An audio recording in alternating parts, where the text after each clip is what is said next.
He hit the floor like the building dropped him. 200 pounds, flat on his back, not moving. The room forgot how to make sound. 30 phones, 30 open mouths. Not one person breathed. He'd thrown every punch he had, jabs, combinations, his best spinning kick. The one that won him 3 county titles. The one nobody had ever read in time. This man read it before the shoulder turned. Work shirt, steel toe boots, no belt, no guard, a janitor, who hadn't thrown a single strike. Not one. Then the back door opened, and the most respected martial artist in Atlanta walked in and bowed. Nobody in that building knew his name. Not really, they knew he showed up. They knew the floors were clean when they arrived in the morning. They knew the mirrors were streak-free, and the trash cans were empty, and the bathroom never ran out of paper towels. They knew all of that the way you know the sun came up, without thinking about who made it happen. His name was Darnell Osei, and for 3 years, that had been exactly how he wanted it. The mop moved in slow circles, left, right. The fluorescent light above the back hallway had been flickering for 3 weeks. Nobody fixed it, nobody noticed. It just kept blinking on and off, like it couldn't decide whether the hallway was worth lighting at all. Darnell noticed. He noticed everything. That was the problem. It was 11:14 on a Tuesday night. The last student had left 40 minutes ago. The parking lot outside was empty except for one rust Civic that belonged to Darnell and a black Range Rover that belonged to nobody who stayed to help clean up. The academy smelled like rubber mats and the kind of sweat that only comes from people who think they're becoming something. Darnell had been smelling it for 3 years. He pushed the mop bucket toward the main hall. The wheels squeaked. They always squeaked. He'd told himself he'd oil them. He hadn't. Some things you just learn to live with. The main training hall was wide and clean and proud of itself. Hardwood floors, mirror walls that reflected everything back at you, whether you wanted to see it or not. Championship banners hanging from the ceiling, every one of them carrying Gerald Knox's name in gold letters. Darnell set the bucket down. He looked at the floor, already clean from where he'd started on the far end. He looked at the mirrors, and then he did the thing he did every night when he was certain nobody was watching. He set the mop against the wall, and he moved. Not like a janitor, not like a man who'd spent the last 3 years in gray work pants and steel toe boots. Like something else entirely. His feet barely touched the floor, arms cut through the air without sound. Left block, right strike, step, step, pivot, exhale.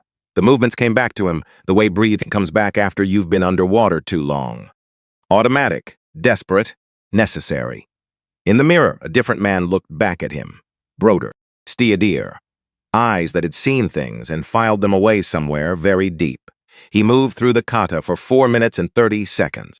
Then he stopped, picked up the mop, started cleaning again, like nothing had happened, like he was just a man who cleaned floors. Darnell Osei was 44 years old. He was 6'1", 210 pounds of quiet, not the gentle kind of quiet, the kind that comes from a decision made a long time ago in a different life.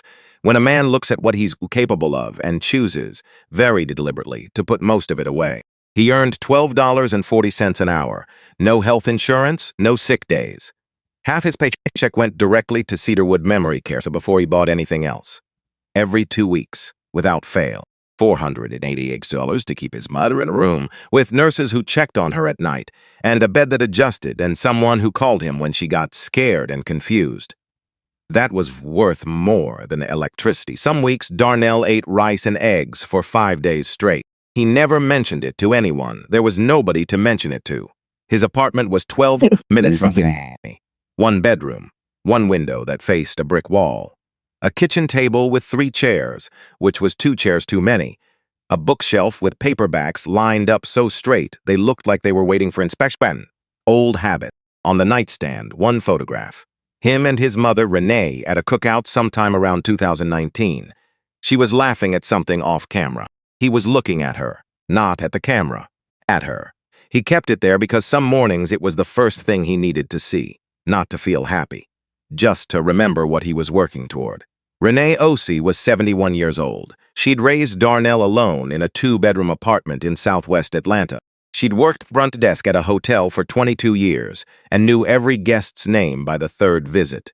She baked sweet potato pie every Thanksgiving and always made 2 because she said 1 was never enough for people who really meant it.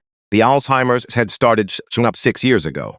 Small things at first, wrong words, forgotten dates, then bigger things, then Sunday's her son's face, Darnell. Never blamed the disease. He didn't have the energy to be angry at something with no face to look at. He just paid the bill, showed up when he could, held her hand when she was scared, and talked about old times when she could still follow along, and when she couldn't, he just sat there, because that was what you did. Gerald Knox had given Darnell this job without making it a thing. That mattered more than Darnell ever said out loud. Knox was 65, silver-haired, and built like someone who had spent 40 years doing exactly what he taught. He moved through his own dojo the way water moves through a familiar place. No effort, no announcement, just presence. He and Darnell had crossed paths 15 years earlier at a small training facility outside Augusta. Same teacher, different paths afterward. Knox had built something here. Darnell had gone into the army and come back with a sealed file and a very specific reason for not stepping on a mat again. When Darnell had shown up at Knox's academy 3 years ago looking for work, Knox had looked at him for a long moment.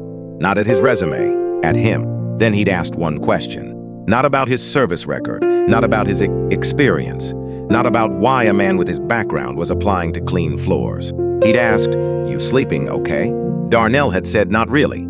Knox had said the cleaning job was his, 8 to midnight, 5-night week. That was it. No ceremony, no big just a man giving another man a place to land. What Knox knew exactly and how much, Darnell had never asked. Knox had never offered to explain.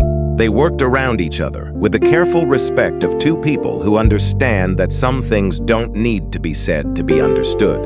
But sometimes, walking past Knox's office late at night, Darnell would see the lights still on. The old man bent over paperwork, and Knox would look up through the glass and give a single nod, like he was checking on something, like he was still waiting for something. Darnell never asked what, and he kept that mystery intact. Let it sit between them, quiet and unexamined, because some doors once opened can't be cloaks-egged again. Darnell's real story lived in a sealed military file he kept thinking about like a bruise you keep pressing to make sure it still hurts. It always did.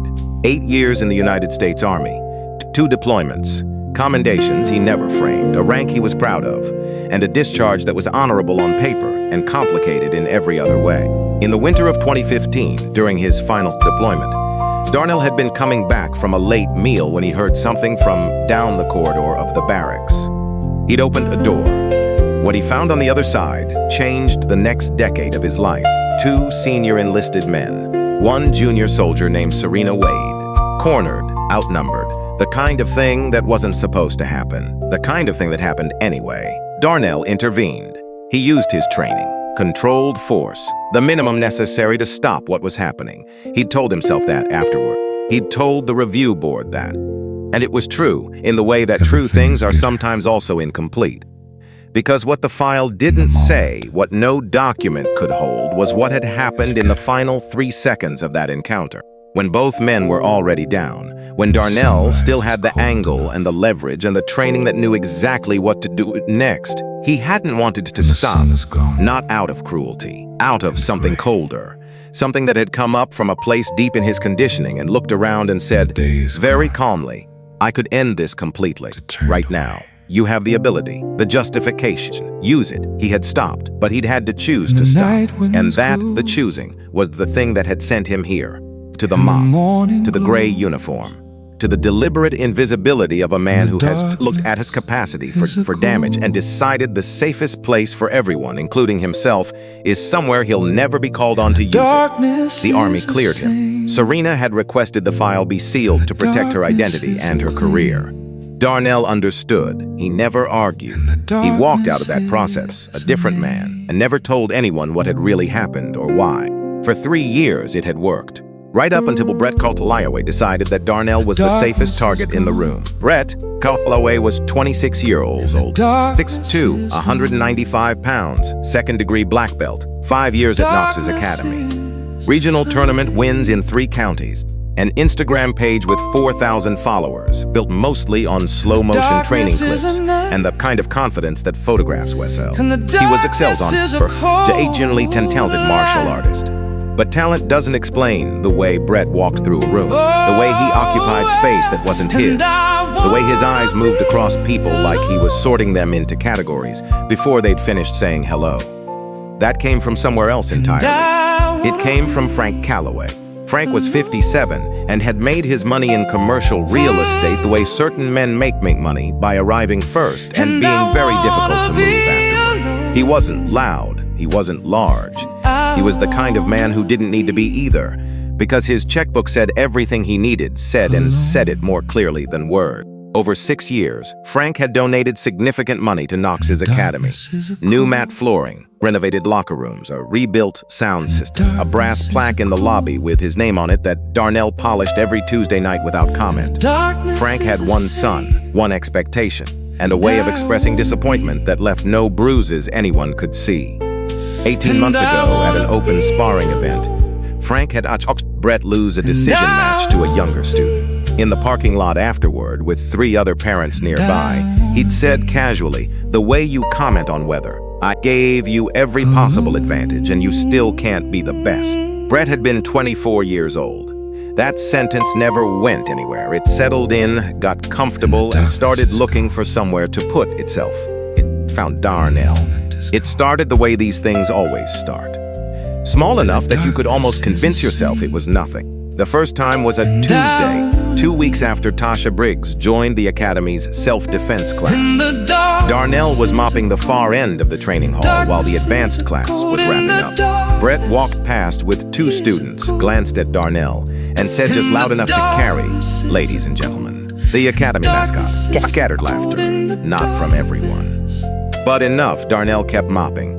A week later, Brett stopped a drill mid-sequence and nodded toward Darnell in the back hallway. "Hold up." Everyone watched this guy's footwork. Inning wide, incredible technique. Someone get him a belt, a mop belt. More laughter this time. Phones came out. A few students recorded it. Darnell finished the hallway and moved to the bathrooms without looking up. He told himself it was nothing. He'd dealt with worse. He absolutely had, in places where the stakes were considerably higher than a training hall in Atlanta. But there was something about the consistency of it, the way Brett came back to it. Like he needed the laugh, like he needed Darnell to stay small so that something in Brett could feel large by comparison. 10 days into the 3rd week, Brett escalated. Darnell opened his supply closet Tuesday evening and found it empty.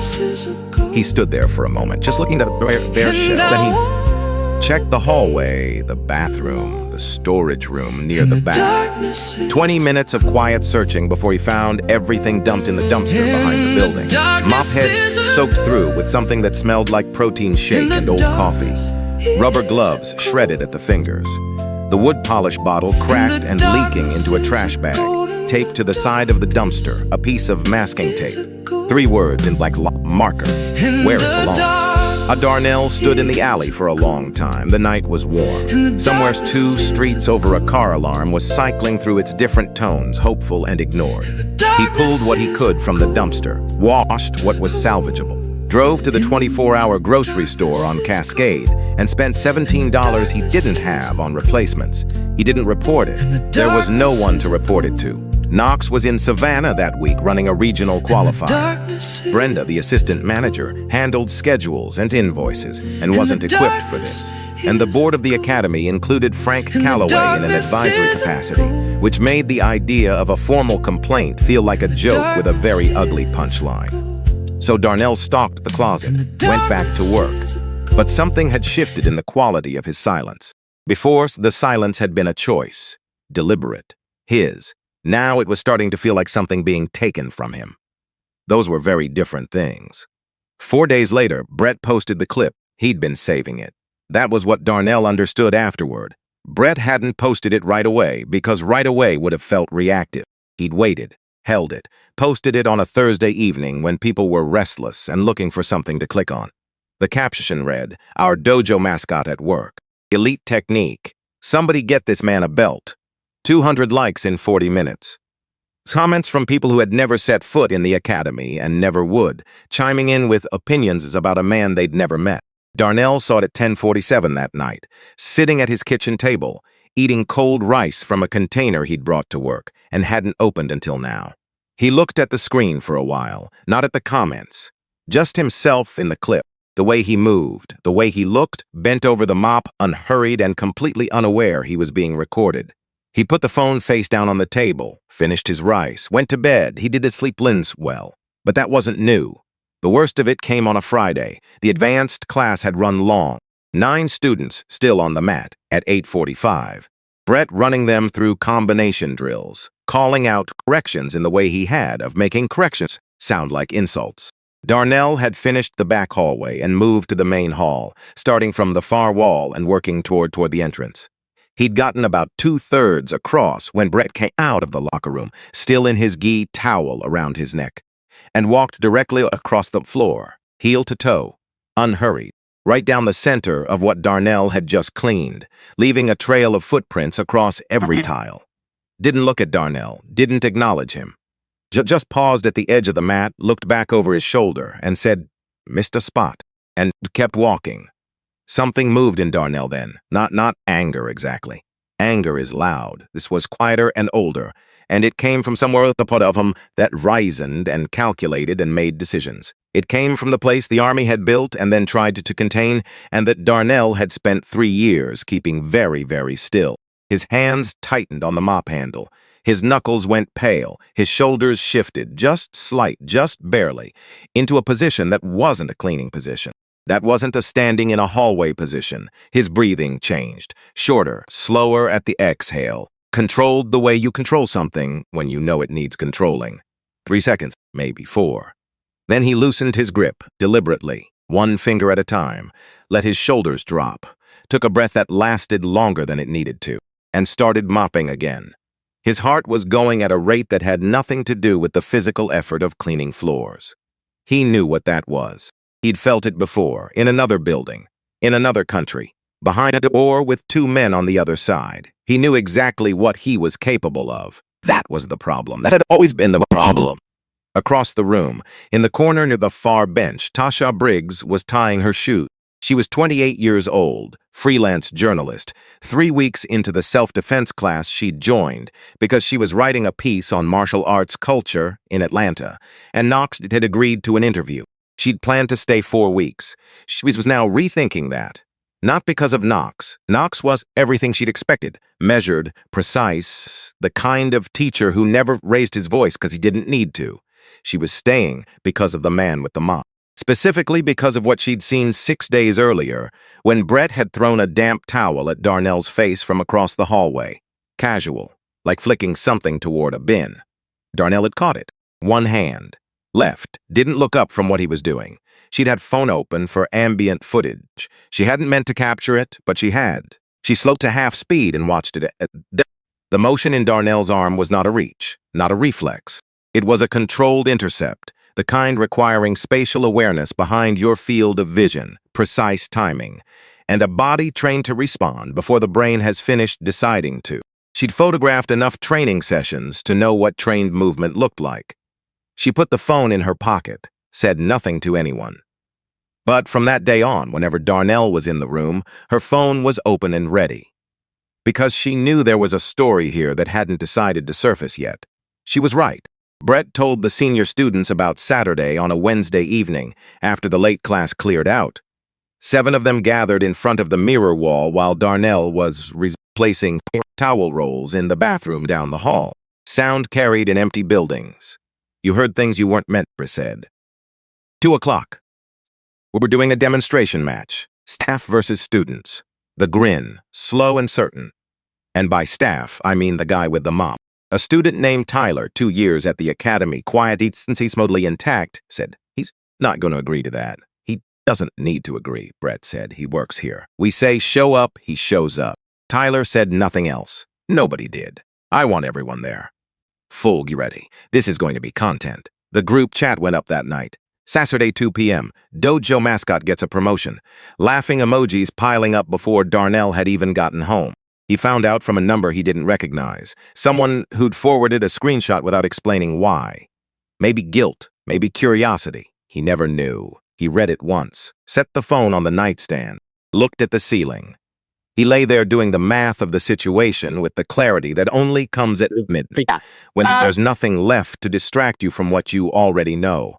He knew what Saturday was meant to be. A performance. A spectacle where the ending was written before anyone stepped on the mat. The janitor gets hit, goes down. Everyone laughs. Brett feels better about something that has nothing to do with martial arts and everything to do with his fences, his fasa in a parking lot 18 months ago. That was the plan. The problem was the plan had several things wrong with it. On Wednesday evening, Darnell sat at his kitchen table and typed a resignation letter on his phone. 2 sentences, polite. Professional, effective 2 weeks from today. He looked at it for a long time. Any reasonable person say it was the right move. Get out before Saturday. Take the decision away from Brett. Find another building, another situation, somewhere clear he wasn't the designated tartar of a young man with something to prove. Reasonable, clean, safe. His thumb was over the send button when phone rang. Cedarwood, he answered. Baby, his mother's voice, thin and distant and completely certain of itself. I called because I was thinking about you. I'm here, Mama. Are you eating? Yes, ma'am. A pause, the background sound of the facility.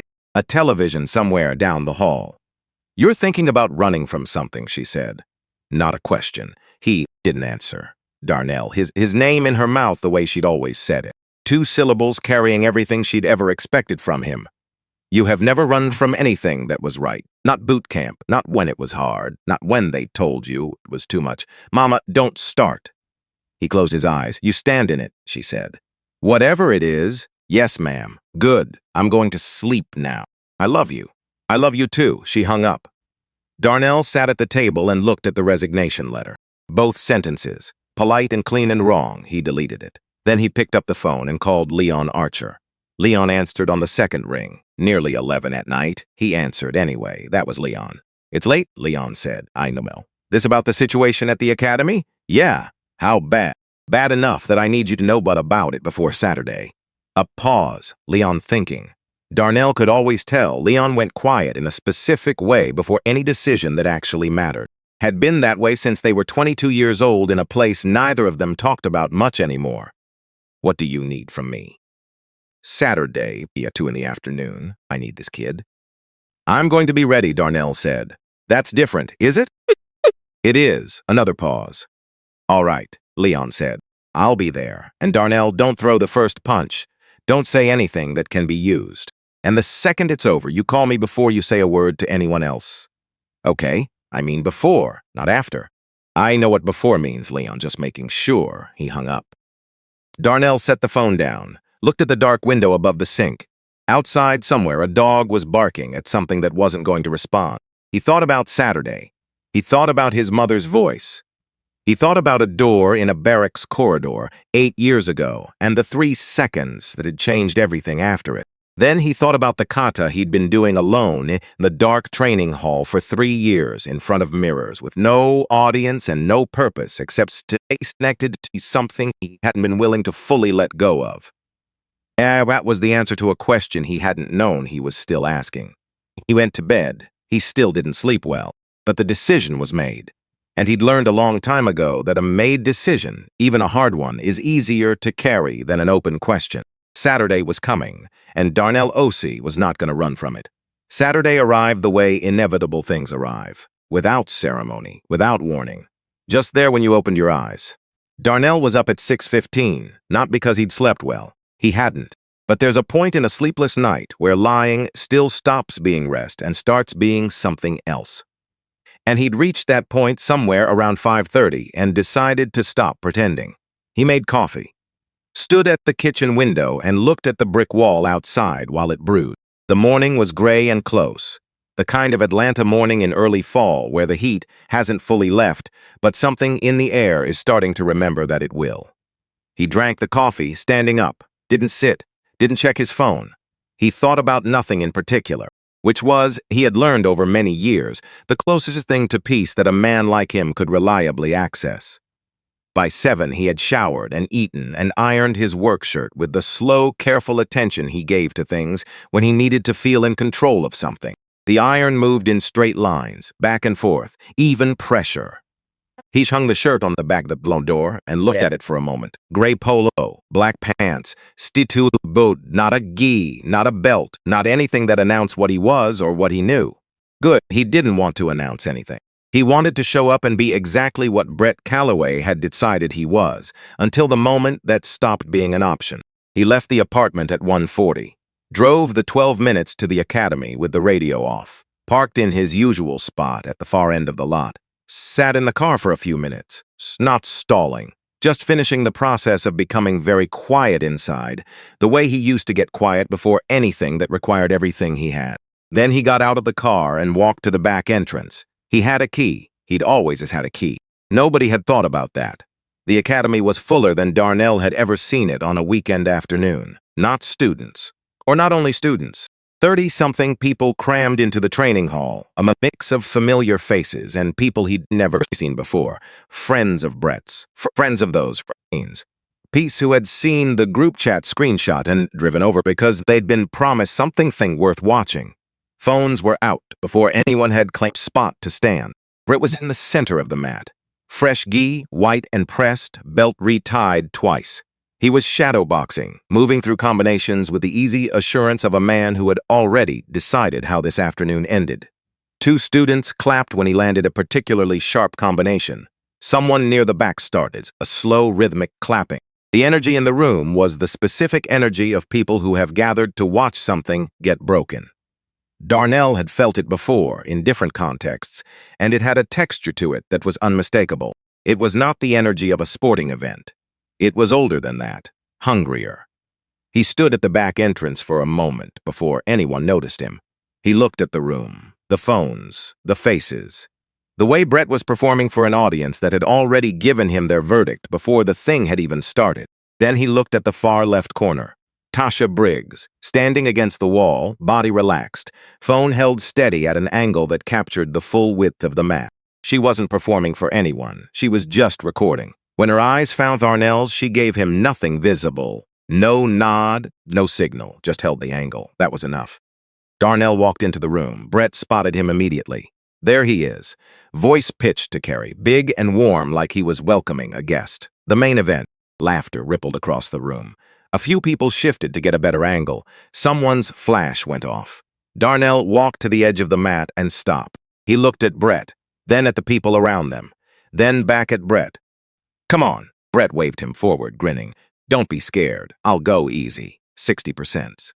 Maybe 50. Darnell stepped onto the mat. The room erupted. Clapping and yelling and the specific sound of people who have been waiting for something and finally feel it starting. 2 people near the back shouted things. He didn't catch over the noise. Brett picked up a sparring helmet from the mat and held it out. Darnell looked at it. He took it in both hands, held it for a moment, felt the weight of it. Then he set it down on the floor, carefully, without drama. I don't need it, he said. The room went quieter, not silent, but quieter. Brett tilted his head. Something moved behind his eyes, something between amusement and the first faint signal of uncertainty, and then he smiled. Your funeral, he said. They squared up. Brett in textbook competition form.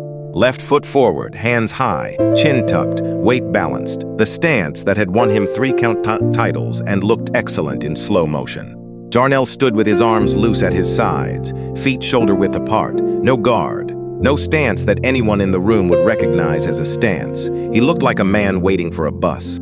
Someone in the back laughed. Brett didn't wait. Jab, fast and clean, aimed at Darnell's chin. Darnell moved his head 2 inches to the left. The fist passed his ear, didn't touch him. Brett reset his feint. Frown really visible, but there, threw across, harder this time, weight behind it. The punch turned his torso slightly. The punch grazed his shoulder and kept going, finding nothing. No real contact. The murmuring started. Brett threw a front kick, fast and snapping, aimed at the midsection. Darnell pivoted on his back foot. The kick connected with empty air. His feet moved so quietly on the mat that the sound of Brett's gi snapping on the follow-through was the loudest thing in the room. The murmuring stopped. Something was wrong. The janitor wasn't getting hit. Brett's expression changed. The easy grin was gone. Something tighter had replaced it, more calculating. He circled his left, reading Darnell, looking for the opening that should have been obvious by now and wasn't. He came in with a 3-punch combination. Jab, cross, hook, competition speed. The sequence that had ended matches in 3 counties. Darnell slipped the jab, parried the cross with his left forearm. The contact made a sharp crack that echoed off the mirror walls and made 2 people near the door flinch. And the hook, Brett's best weapon, the one built by years of doing the same motion into muscle memory. Darnell simply wasn't there for it. 1 step. Clean. No panic, no wasted motion. 30 phones kept recording in absolute silence. Brett was breathing harder now. His footwork was getting sloppy around the edges, the way footwork does when frustration starts outrunning technique. He circled right, threw a Sasas sidekick that Darnell angled away from but was luckily rushed. Then Brett went to his showcase move, the spinning back kick, the one that opened his highlight reel, the one that had landed in every significant match he'd won. He telegraphed it with his shoulder, a slight hint up he'd never had to disguise because nobody he'd faced had ever been fast enough to read it first. Darnell read it before Brett's body had even begun to turn. He stepped inside the rotation, closed the distance completely. Brett's heel sailed past behind him, connecting with nothing, and for one suspended moment, Darnell was less than a foot from Brett's face. Their eyes met. Brett saw something in Darnell's expression that he had not been prepared for, and what would not be able to describe accurately afterward when people asked him what had happened. Not anger, not even concentration exactly, just stillness. The deep, settled stillness of a man who is operating at perhaps 30% of his actual capability and is completely comfortable there. Darnell stepped back. He still hadn't thrown a single strike. Brett stood in the center of the mat, chest heaving, sweat on his chin. For the first time since this whole thing had started, since the first comment in the hallway, since the clip, since the supply closet and the wet floor and all of it, Brett Calloway looked exactly like what he was, a young man who had badly miscalculated. Fight back. His voice was tight, higher than usual. Stop moving and fight back. Darnell said nothing. Come on. Brett's hands came up. You want to hit me. I know you do.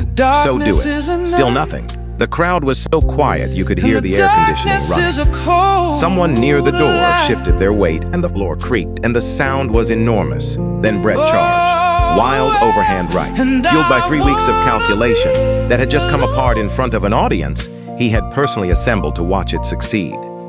3 weeks of supplies closet and the wet floor and the break room and the posted clip and all of it. And the thing underneath all of it, the sentence in the parkanti 18-ton fleesigable, all of it compressed into one swinging arm. Darnell moved, not backward, not sideways, offline. He caught Brett's extended arm at the wrist and at the elbow. 2 contact points, redirected the momentum the way you redirect moving water, not by stopping it, but by giving it somewhere else to go. 1 throw, textbook, clean. Brett's feet left the ground. For 1 full second, he was airborne. 200 pounds of second-degree black belt, rotating through empty space. The expression on his face in that moment would be captured in sharp detail by Tasha's footage and watched by a significant number of people over the days that followed. Then he hit the mat, flat on his back. The impact traveled through the floor and into the feet everyone standing around it. The sound of it was not a small sound. The air left Brett's lungs in a single gasp that was not dignified. He lay there staring at the ceiling, mouth open, chest not moving for a long moment. Then moving again, slowly. He didn't get up. Nobody moved. Nobody spoke. 30 phones kept recording in a silence, so complete you could hear the fluorescent lights. Darnell stood over him, not gloating, not posturing, just standing, breathing as before, like he'd mopped the floor, like it had been that uncomfortable candidate. He reached his hand down. Brett looked at it, then at Darnell's face, then at the ceiling again. He slapped Darnell's hand away. Darnell nodded once, took 1 step back, and then the back door opened. Gerald Knox walked into the training hall. He'd been in Savannah. He'd driven back a day earlier than expected, and not because he'd known what was happening, he hadn't, but because the tournament had wrapped early, and he'd never liked sleeping in hotels when he didn't have to. He stood in the doorway now with his leather bag over one shoulder and took in the room in the way he took in rooms, completely and immediately, without appearing to look at anything in particular or crowd, phones. Brett on the mat, still catching his breath. The absolute silence of 30-something people who had come expecting one thing and found something that had no category for them to put it in. And then Darnell.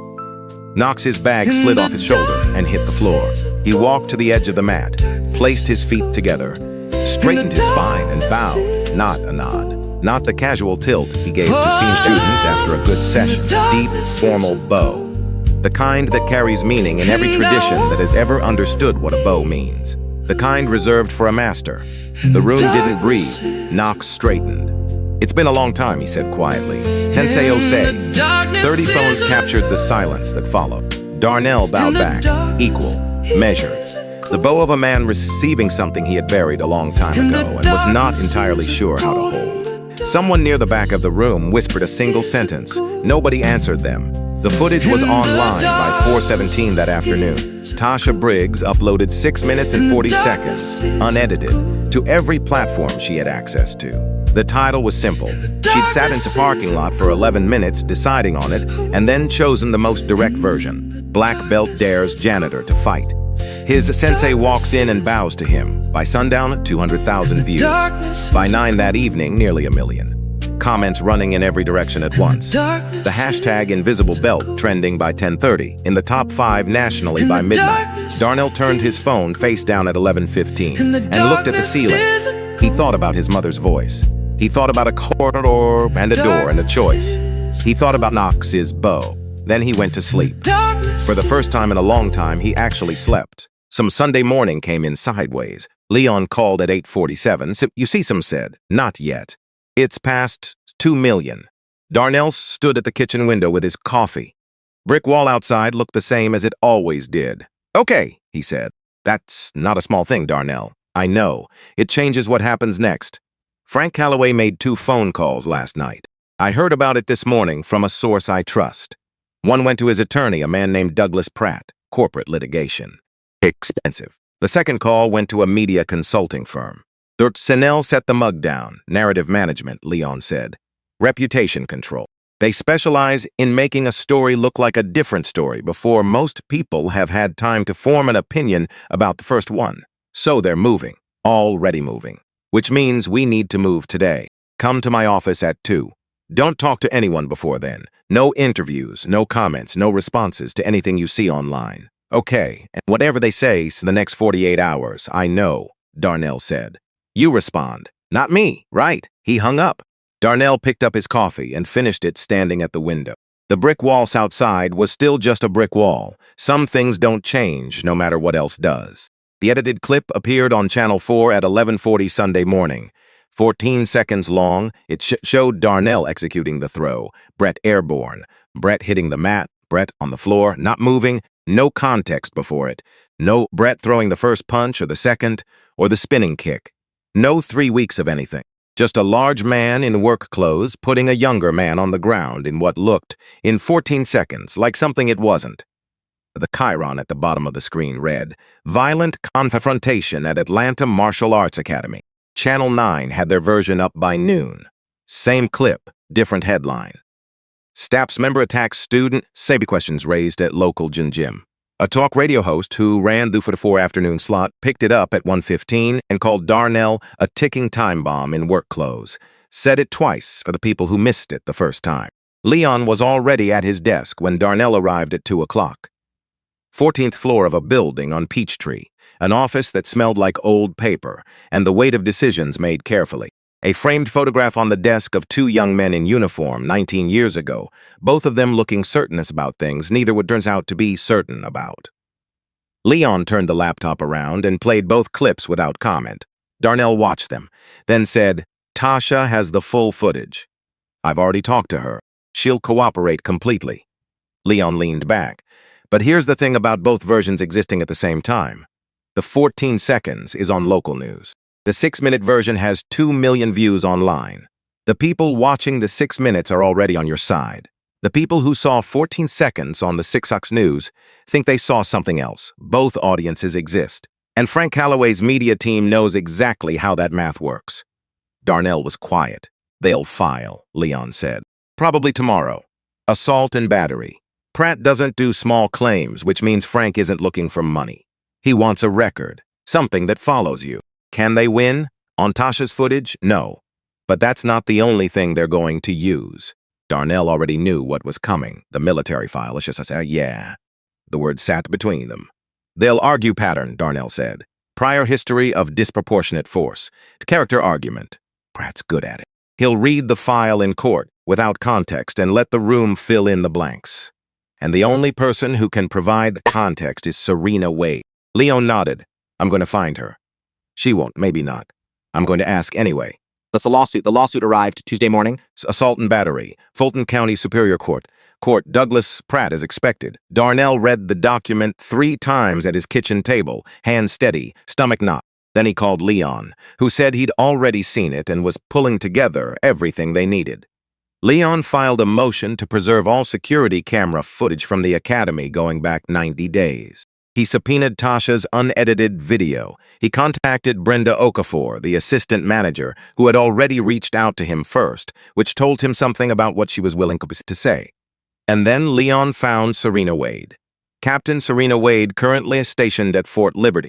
He reached her through a contact who owed him a favor and explained the situation in the careful, organized way he explained things when the stakes, words, prestigious.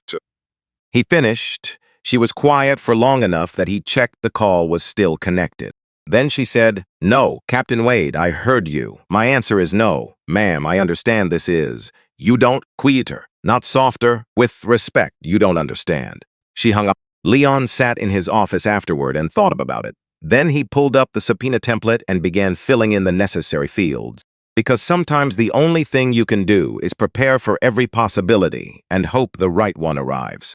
The preliminary hearing was Thursday at 10, courtroom 7B. Wood paneled walls and fluorescent, and the particular stillness of a room where things become official whether you're ready or not. Darnell sat beside Leon in a dark gray shirt he'd ironed the night before with slow, deliberate attention. The ironing had helped.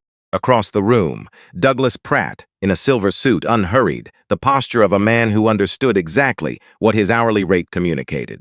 A paralegal with 2 laptops and a binder thick enough to stop traffic. And Brett Calloway in a blazer, arms crossed, looking at a point just above, and to the left the judge's bench, the look of a young man following coaching instructions about where to place his eyes. Frank Calloway was not in the room. He didn't need to be. The judge was Patricia Simmons, late 50s, reading glasses pushed up into her hair, the expression of a woman who had seen every variety of courtroom performance and was prepared to extend patience up to a point. Pratt opened. He was good. Clean, measured, excess emotion, justice elections. 14 seconds here, there's a sealed ill-sifold reference there. Then he requested permission to introduce the military record. Leon objected. The judge heard both sides. She allowed it. Limited scope, but allowed. Pratt opened the file, read from it in the same even tone. The defendant was involved in a physical altercation during his period of military service that resulted in the hospitalization of 2 fellow service members. The severity of the incident warranted a sealed record. He looked up from the paper, let the words settle.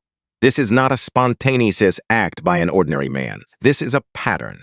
A man who, when he believes he can act without accountability, responds with force that goes beyond any reasonable measure of self-defense. He closed the file. The press section was small. 4 journalists, all of them writing.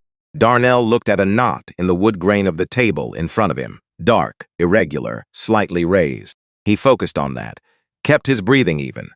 Let Leon handle everything else. The judge made procedural notes, set the mediation date for 2 weeks out, recessed. The headlines that evening were what Darnell had known they would be.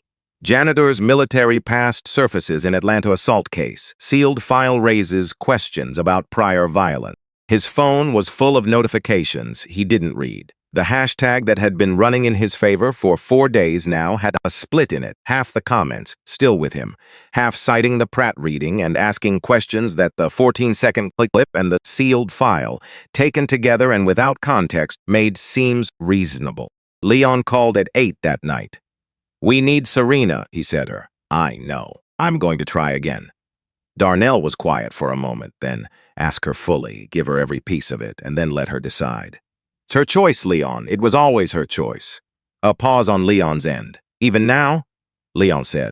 "Especially now." Leon said okay, and meant it Wednesday night, the night before the mediation hearing. Darnell drove to Cedarwood. It was after visiting our hours. But Gloria, the evening nurse who had worked the night shift for 9 years, and Darnell, by the sound of his footsteps in the hallway, had called him that afternoon. His mother had been having a hard day. Not dangerous, just hard. The kind of day where the gaps in memory were far wider than usual, and Renee kept asking for people who weren't there anymore. He found her in the chair by her window. The parking lot outside was lit orange under the sodium lamps. She was wearing the blue cardigan he'd brought her 2 birthdays ago. He sat down in a chair across from her. She looked at him, looked at his face the way she sometimes looked at it now, with the searching expression of someone trying to locate a word that keeps sliding away.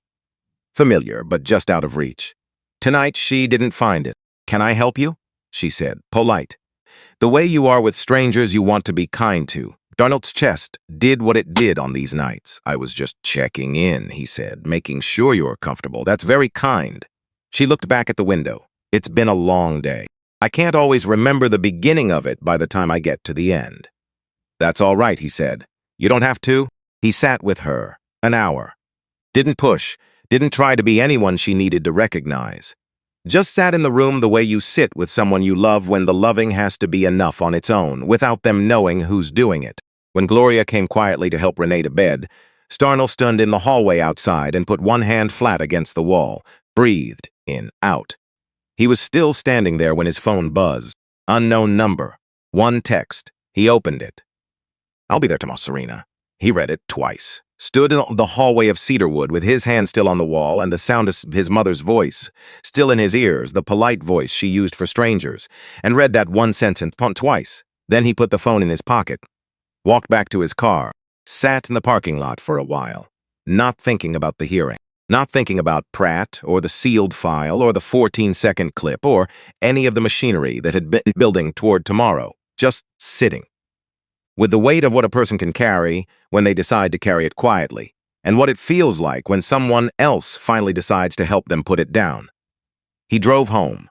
He needed to sleep. Tomorrow was going to require everything he had, and for the first time in a long time, he believed he had enough. The morning of the mediation hearing, Darnell woke before his alarm. 4:53, the room still dark. The brick wall outside his window invisible behind the pre-dawn gray. He lay there for a few minutes without moving, not thinking about the hearing exactly.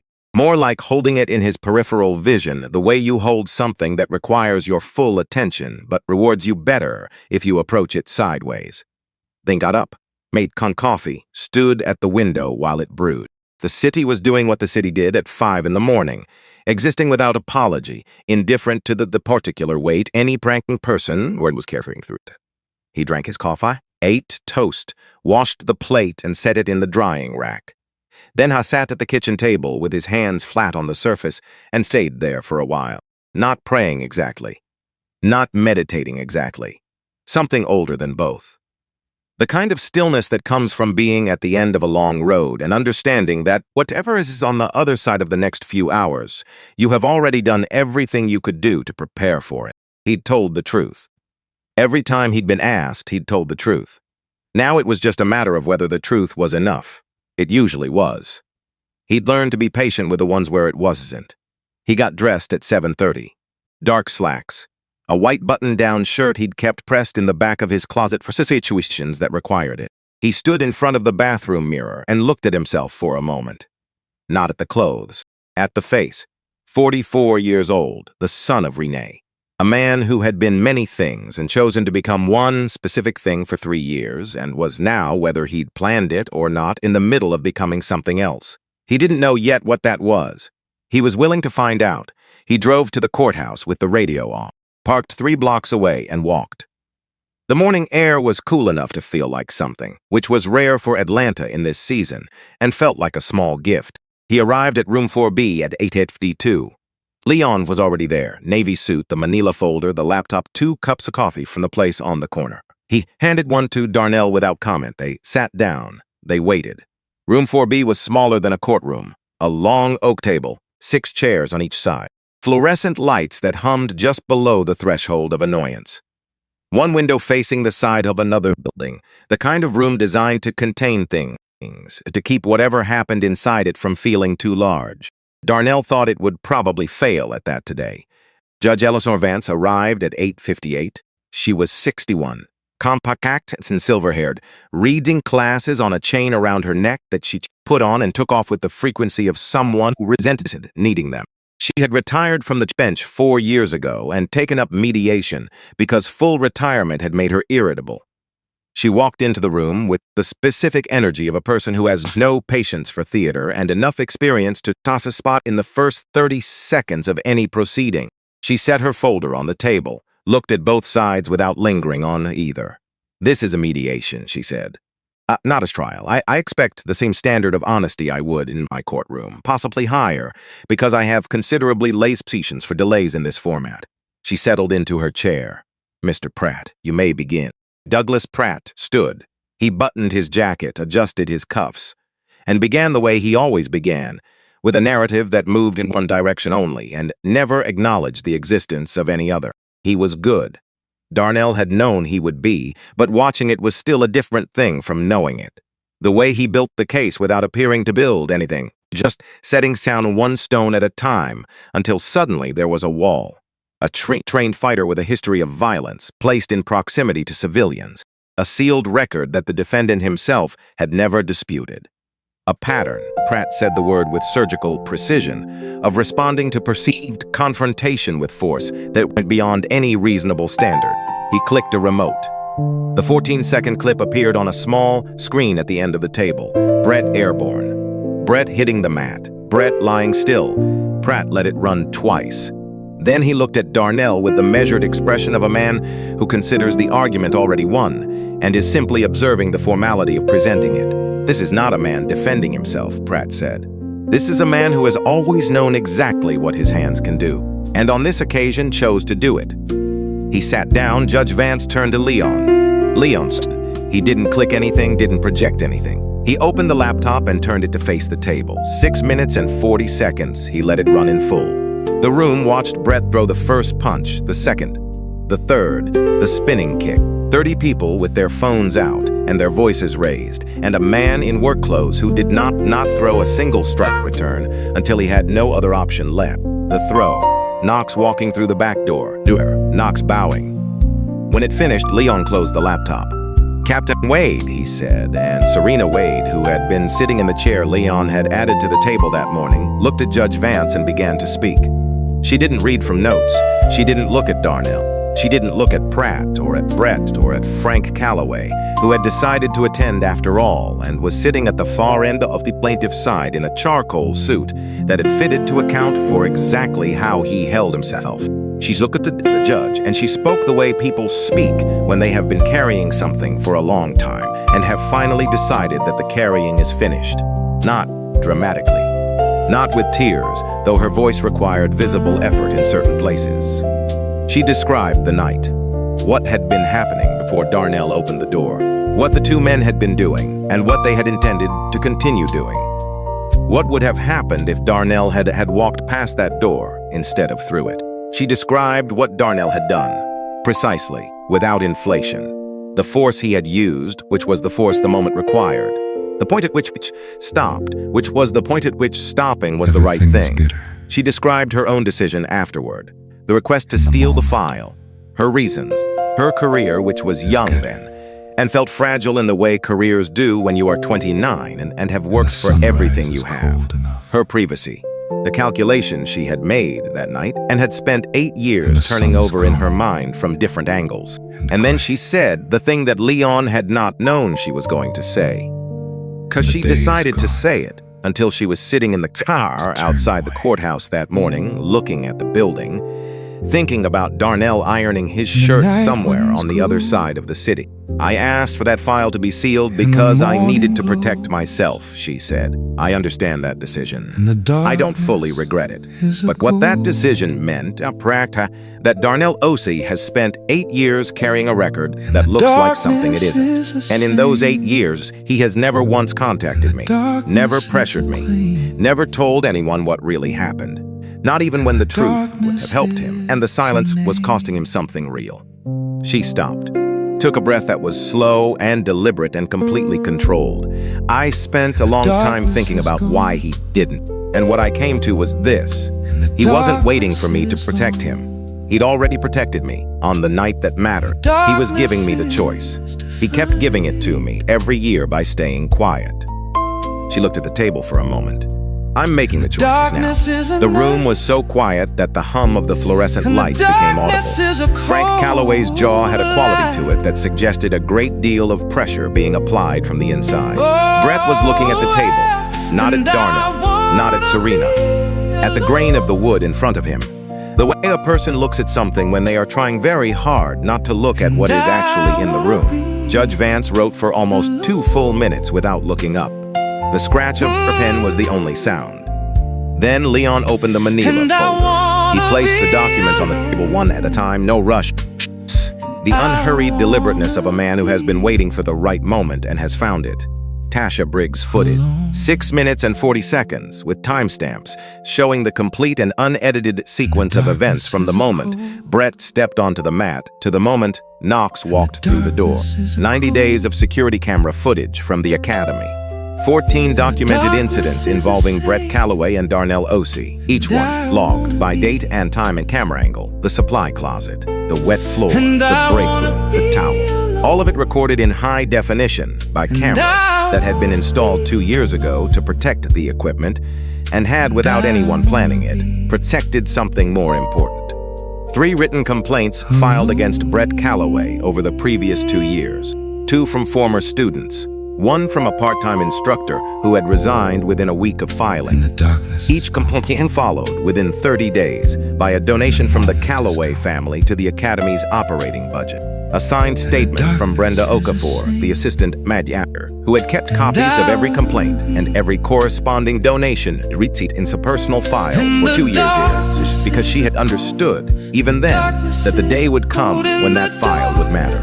7 written statements from current students who had witnessed Brett's behavior toward Darnell over the 3-week period. 6 of them stated they had laughed. All 7 stated they wished they hadn't.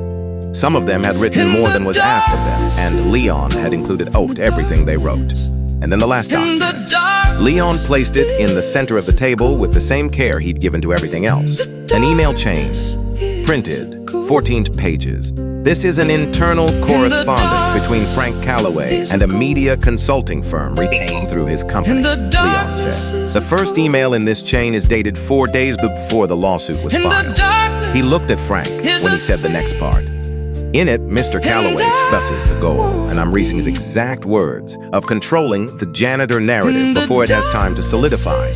He discusses the 14-second clip specifically, the strategy of distributing it to local news outlets before the full footage could gain traction, the objective of establishing a public impression through media before relying on any legal proceeding to establish it. Leon set the paper down. This is not a family responding to an injury. Brett Calloway was not injured on that mat. He was embarrassed, and embarrassment, regardless of how the attorney presenting it becomes, is not a cause of action. He looked at Pratt, then at Frank.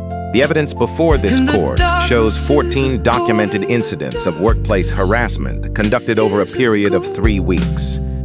3 written complaints suppressed through financial influence. A sealed military record whose full context has now been provided by the only living witness with direct knowledge of it.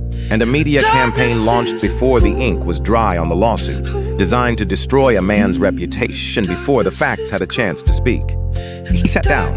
My client asks for full dismissal of all charges. He asks that the harassment evidence be formally entered into the court record. And he asks that the email correspondence be referred to the appropriate office for review. Judge Vance had been writing again. She wrote for a long time, long enough that the room had to simply wait, and the waiting had a texture to it, the texture of a conclusion forming that couldn't be rushed. Then she set down her pen, took her glasses off, held them in one hand, and looked across the table at Frank Calloway. Mr. Calloway, she said it with a flatness that carried more than volume would have. I've reviewed the footage, all of it. Your son threw the first punch. Your son threw the second punch and the third. The respondent defended himself with one technique, after 3 weeks of documented harassment that your family's financial relationship with this institution helped to suppress. She picked up the email printout, held it for a moment, set it back down. The pattern in this record is not violence by Mr. Osei. The pattern is silence that your family purchased. 3 times. She put her glasses back on. I'll give you an opportunity to discuss settlement before I rule. Frank leaned toward Pratt. A murmured exchange. Pratt straightened. Our client is prepared to offer withdrawal of all claims in exchange for a mutual non-disclosure agreement and no. Darnell's voice was quiet, one word. But it stopped everything in the room the way a single sound can stop everything when it arrives at exactly the right moment with exactly the right words behind it. Every person at the table looked at him. It was the first word he had spoken in the entire proceeding. He didn't raise his voice, didn't change his posture, didn't look at anyone except Judge Vance. No settlement, he said. No NDA, I want a pup finding. Pratt began to say something. Leon put up one hand just slightly, and Pratt stopped. My client requests a formal ruling on the record, Leon said. Dismissal with prejudice. Harassment evidence formally noted for any future proceedings. Judge Vance looked at Darnell for a long moment. The look of a woman who has spent 30 years in rooms where people say what they mean, and rooms where they don't, and knows the difference immediately. Then she looked at Frank Calloway. The vein in Frank's temple was visible from across the table. Judge Vance opened her folder, put pen to paper. All claims against Darnell O.C. are dismissed with prejudice. The documented evidence of workplace harassment is entered into the court record and will remain there. The email correspondence regarding the media campaign is referred to the district attorney's office for review of potential defamation. She closed the folder. Miss Calloway, one more time, that same flat tone. I would advise your family to move forward with considerable care. She stood, and that was that. Frank Calloway left without speaking to anyone. He walked out the way powerful men walk out of rooms where they have lost, quickly and without looking at anything directly, as if moving fast enough might retroactively change what had just happened. Brett followed him, head down, not looking at Darnell, not looking at Serena. At the door, he paused for half a second, just half a second. Then, he walked through it. Pratt packed his binders in silence. The paralegal closed both laptops. The door clicked shut behind them. The room was quiet. Darnell sat at the table. He didn't move right away. His hands were still flat on the oak surface. The same knot in the wood grain he'd been looking at during the worst of Pratt's argument was still there, dark and irregular and permanent. Leon leaned over. Darnell thought about the question with the seriousness it deserved. He thought about his mother's voice in the hallway at Cedarwood, saying, "Can I help you?" in the polite tone she used for strangers. He thought about Serena's voice in this room, steady and costly and freely given. He thought about the kata in the dark training hall that had kept him tethered to something he'd almost convinced himself he didn't need anymore. He looked at Leon. Yeah, he said, and meant it in a way he hadn't meant it in a long time. Serena was waiting in the hallway outside. She was standing near the window at the end of the corridor, looking out at nothing in particular, still in her uniform. When Darnell came through the door, she turned. They looked at each other. 8 years was in that look. All of it. You didn't have to come, Darnell said. I know. She held his gaze. I wanted to. That's different. How's your mother? She asked. Some days better than others. Yeah. She looked down for a moment. I know how that goes. A pause between them. Not uncomfortable. The kind of pauses that belongs to people who have earned the right to be silent with each other. Thank you, Darnell said. Serena shook her head slightly. Not yet. She looked at him directly. Let me get there first. He understood what she meant. The thanking could come later, when she'd had time to stop measuring what she should have done sooner against what she had finally done now. Some reconciliations needed space before they could be named. Okay, he said. She nodded once. Picked up her bag, walked toward the elevator. Darnell watched her go. Then he and Leon walked out into the morning together, and the air outside was still cool, still carrying that quality of a small gift. And the city was going about its business as cities do, entirely indifferent to what had just concluded in Room 4B.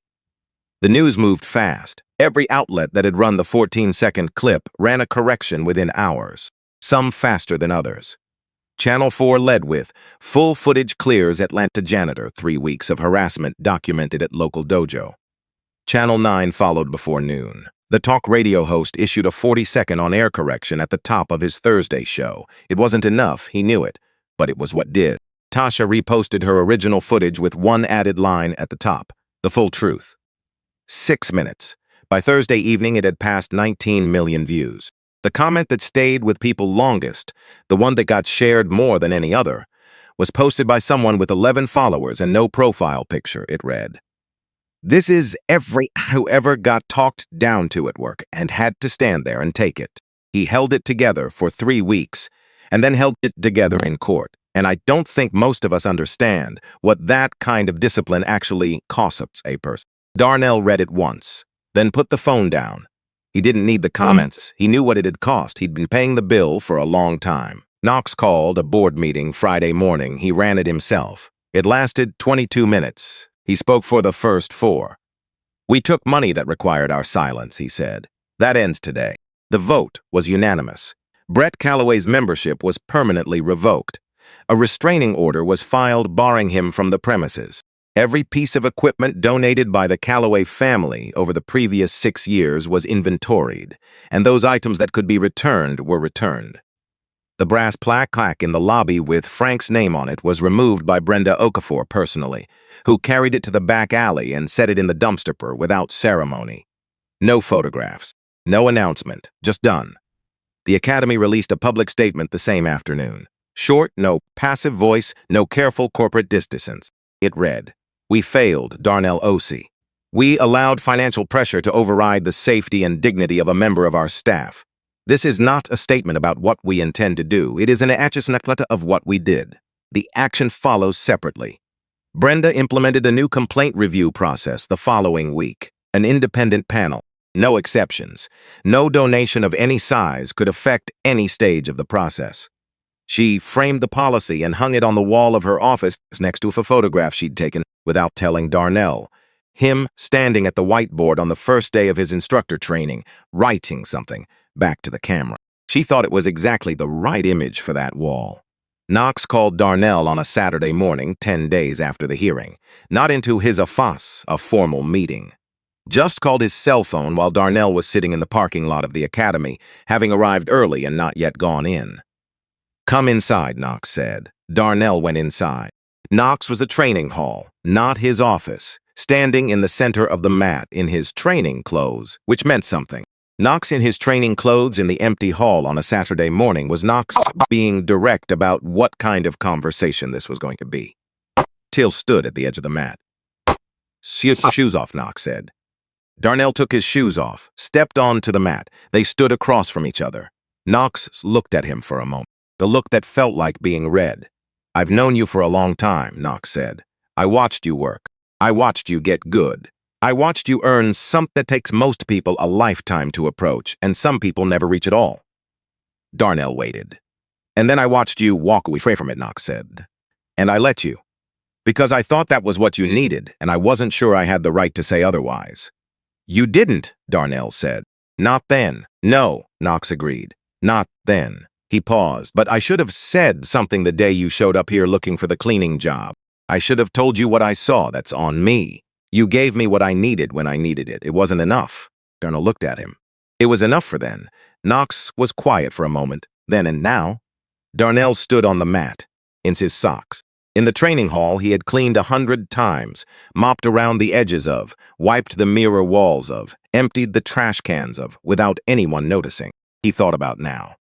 "Now I think I need something different," he said. Knox crossed the mat, picked up a folded G from the bench along the wall, white clean, a black belt resting on top of it, and held it out. Darnell looked at it. The belt was the same color it had always been. The same weight, the same everything. But it had been a long time since he'd touched one. "I want you to teach here," Knox said. "Not as support staff, as a co-instructor. Full-time. You're now on the schedule. What kind of classes? That's up to you." Donda looked at the gi for a long moment, at the belt, at the years it represented, the years he'd spent earning it, and the years he'd spent pretending he hadn't. Then he said, "I want to teach people who don't think they belong on a mat. Building maintenance workers, security guards, people on the overnight ship, people who get looked past every single day and have started to believe that's just how it is." He looked at Knox. "I wanted to give them what nobody gave me. The right to stand up without being afraid of what happens next." Knox held the gi out a little further.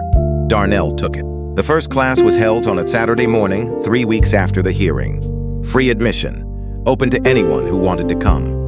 Tasha had put the word out through her platform, which had considerably more reach than it had a month ago. Leon had printed flyers and left them at 2 laundromats at Diner Metropolitan and the customer service counter of the Home Depot on Cascade.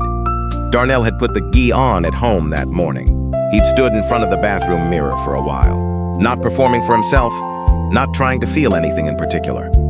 Just looking, letting the fact of the thing be what it was. He had put his belt on and tied it, something his hand remembered without being asked. Then he drove to the academy. 31 people showed up, building maintenance workers, a hotel housekeeper who had driven 40 minutes from Marietta, a hospital cafeteria cook who worked for the midnight shift and had arranged her schedule around this, 3 security guards from the same soft building downtown who had driven over together, a man who drove a city transit bus and had never done anything athletic in his adult life, and who stood near the back wall with his arms crossed and the careful expression of someone who is not sure they are in the right place, and Tasha Briggs, off to the side, recording, not for any platform, not for any article, just because she had been there at the beginning and believed that some things deserved to be witnessed from start to finish. Darnell stood at the front of the mat. Everything is good. He looked at the people in front of him, at the ways they were standing, a little uncertain, a little sideways, like they were waiting to be told they'd come to the wrong room. He recognized that posture. He'd worn it himself. Then he bowed, and they bowed back. What happened after that was slow in the way that real things are slow. Not a flood, a steady rise. Month 1, 31 students. Month 2, 44. The transit bus driver, whose name was Raymond, showed up every single Saturday, and by week 6 had stopped standing at the back wall. Month 3, near 70. 2 local stations ran features, not about the lawsuit, about the class, about what was happening on Saturday mornings in a training hall on the south side of Atlanta, a dojo in Augusta called, then one in Macon. Both wanted to understand how the program worked, whether it could be replicated, what the curriculum looked like. Tasha's documentary premiered at a community film festival in Atlanta on a Tuesday evening in the 4th month. 12 minutes, no narration.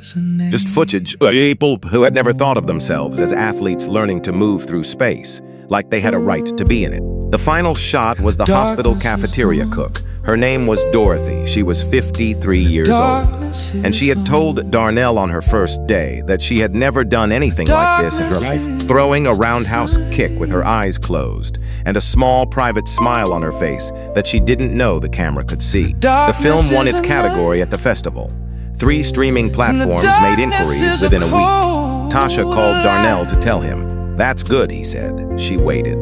"That's really good," he said. She laughed. It startled him slightly, the laugh, because it was warm and genuine, and he realized he had not made anyone laugh in a long time. "Are you okay?" she asked. The same question she'd texted him the morning after the video went viral, back when everything was still uncertain and loud. He thought about it the same way he'd thought about it then. "Yeah," he said, "getting there." The moment that stayed with people longest, the one that kept finding new viewers months after the dust from the lawsuit had settled, happened on a Saturday morning in the 5th month. Darnell had set his phone against the back wall before class. Tasha had helped him get the angle right. A video call to Cedarwood. He'd timed it to connect in the final 10 minutes, when the class was cooling down, when the students were moving through their forms, and the room had the particular quality it got at the end of a good session, warm and quiet and earned. The call connected. Renee's face appeared on the screen. That day she knew him, not every day, but that day. He could see it immediately, the difference between the days when she found him and the days when she searched and couldn't. The recognition was not dramatic. It didn't announce itself. It was just there, in the way she looked at him, with the specific attention of a mother who has memorized her child's face over 44 years and can find it even when most things have gone dim. She watched the screen without speaking, watched the students moving through the cool down kata, watched them bow at the end, watched them look to Darnell for the next word. She didn't say anything for a long moment. Then she turned to her right, toward the evening nurse standing just outside the frame, and she said it quietly, without performing it for anyone. The way you say something true when you simply need to say it out loud.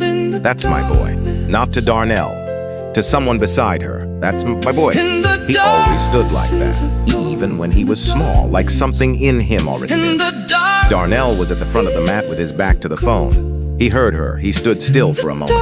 Then he led the closing bow, and he did not turn around for a little while after that, because there are moments that belong only to the person inside them. And this was one of those moments, and he needed it to be his before it became anyone else's. 6 months after the hearing, a plain white envelope arrived at the academy addressed to no one in particular. No return address, no name on the outside.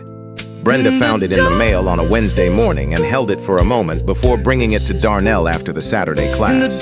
He opened it at the edge of the mat in his gi, the floor still warm from an hour of 41 people learning to take up space. Inside, a single sheet of notebook. Handwriting that was careful and slightly cramped, the handwriting of someone who doesn't write by hand often and was paying attention to it. I've been in therapy for 4 months. I think about what I did every day. No signature. Darnell read it once, then again. Then he folded it along its original crease, slid it back into the envelope. "You going to do anything with that?" Knox asked from the doorway. Darnell thought about it honestly. "No," he said. "I think he's doing the right thing with it already." He put the envelope in the pocket of his gi. Knox nodded, went back to his office. Darnell stood alone on the mat for a moment. The students had gone. The room was quiet. The late afternoon light came through the high windows at an angle that made the floor look different from the way it looked at night. Warmer, more golden, like the wood had been waiting all day to be seen in this particular light. He crossed to the supply closet, got the mop, filled the bucket. The wheels squeaked when he pushed it out. They always squeaked. Some things you just learn to live with. He'd mop the training hall floor, slow, and even the way he always had, starting at the far wall and working toward the entrance. Left, right, steady, not because he had to. Knox had staff for that now. Not because he was punishing himself or hiding or choosing invisibility. Because the floor needed mopping. And because some habits you keep not out of shame, but because they belong to you. Because they connect you to the years when all you had was the work and the discipline to keep showing up and the quiet, stubborn, private knowledge of exactly who you were, even when no one else in the room could see it. He mopped the whole floor. When he finished, he set the mop against the wall. And in the dark, empty hall, in the mirror, the man looking back at him was not hidden anymore. He was just Darnell Osei, 44 years old, the son of Renee. A man who had carried something heavy for a long time, not because he was weak, but because he understood, better than most, what it means to be responsible for the full weight of what you are capable of. He had put some of that weight down, not all of it. You never put all of it down, but enough. Enough to stand straight, enough to let people see him, enough to walk across the training hall, turn off the light, step out into the Atlanta evening, and drive home knowing that tomorrow morning he would come back. Not with a mop, with something to teach. And on the mornings when his mother knew his face, he would call her before class and hold the phone up so she could see the room full of people who had come, because it's exactly what he had spent 3 years pretending he didn't have anymore. And she would say what she always said on the days she found him. "That's my boy." And he would turn back to his students and begin.